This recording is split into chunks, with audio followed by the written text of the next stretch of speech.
Want to talk about the games we've been playing? The free games on Epic this week, there's two of them. The first one is called Offworld. The second one is called Obduction. And we'll talk about Abduction first here a little bit. It's from the creators of Myst.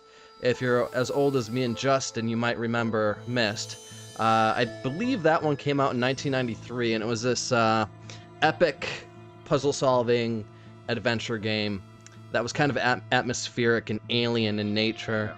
And Abduction is not a sequel, or it's not related to Myst, but it's its own game, but it's very much like Myst. And it comes from the same creator and publisher, Cyan. It's gotten mostly positive reviews out of 2,300 reviews. And it's one of those games that I think would be really fun to play on VR. And you can play it on the Valve Index, HTC Vive. Yeah. Like when you look at it, it looks like it would be fun to play, just on your PC. You're dumped into this alien world, and you gotta kind of figure out what happened there. It's trippy, is what it is, and it's a puzzle-solving game. So like you'll get notes that you'll have to read, and you'll have to read them thoroughly, and that will kind of give you a clue of how to progress to the next area. Other than notes, you'll get like visual things. Visual, like physical puzzles and stuff. Yeah, there'll be like hidden switches, hidden levers, stuff like that. And the satisfactory you get from playing a game like this is solving the puzzle, moving on to the next area, and uncovering more of the story. So, again, it'd be fun to play just on a normal PC or whatever, but if you have some kind of virtual headset, I think that would be really a fun experience to go into this world and just, hang out there, so to speak. Yeah. Yeah. I haven't never played Myst. I watched a friend play it a bit. It's definitely interesting game. You have to be a super nerd to play those. Yes, you do. By most people's standards, most people would consider it to be boring.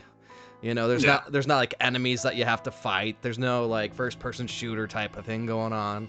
Yeah. It's like a slow burn, interesting, like putting it together yourself in the atmosphere. Yeah, exactly. So it's not for everybody. But again, if you got a headset, it would be a good excuse to use it, I would say, because it does look like a very pretty world. And interesting as well. So like, I didn't play Myst much back in the early 1990s because I thought, it was boring, and I was little then. I think I was like 5 or 6 years old. So it was like, I want to play. Oh, actually, I don't think Doom had come out yet. I think Doom came out in 1995. But still, even by that day's standards, Myst was kind of boring. So yeah. Well, I didn't even really start playing PC games till like the 2000s. I was like Nintendo? 13, 12. Nintendo kid back then? Sega kid. Sega kid? I was Nintendo. Yeah. Poor kids were Sega kids. Hey, you know what? Sega had some benefits because I think that they allowed the blood on Mortal Kombat while they censored the blood on the Nintendo version. Yeah, I love the Mortal Kombat. But Sega also had some like bangers that people don't know about that like I would put up against like a lot of Nintendo games like Earthworm Jim, Booger Man. Earthworm Jim was on the Super Nintendo. Well, later, but the real one was on Sega. The real one. Yeah. And Booger Man. Booger Man, I don't recall that one. Oh my god, it's awesome. This dude, he's like a fat dude in like a suit, with a little thing, and you like flick his nose to throw boogers at people, and you fart on the enemies, and then like you could like eat a thing of bean power up, and then your like farts turn into like give you like little rocket blasts. That sounds like my grandpa, dude. Yeah, dude. It was fucking awesome. Flicking boogers at it. Yeah. Cling, cling. And you could run out of boogers. Wow. Yeah. So the next game, and I think you've actually played this a bit, is Offworld Trading Company. Yeah. You want to start this one off, or you want me to? I mean, I don't have too much to say. I only played it for like an hour or two a little while ago, but it's very cool. Almost like a board game style of resource game. And it's interesting too because you have like an RTS type element. You're not really battling other people with like physical units and stuff. You're like battling them financially and resource gobbling and managing.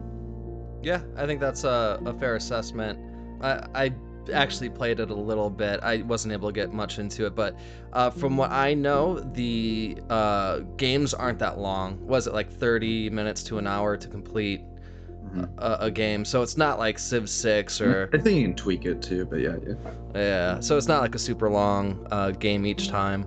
You can sabotage the other players, like you can hire pirates, you can detonate underground nukes, and you try to control the supply and demand so that what you're selling is worth the most.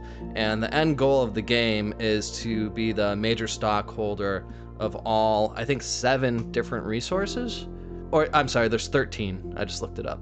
And that one's got good reviews. I think mostly positive on Steam. Yes, mostly positive.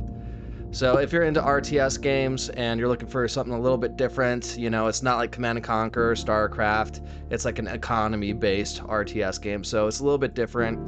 The graphics aren't like super crazy.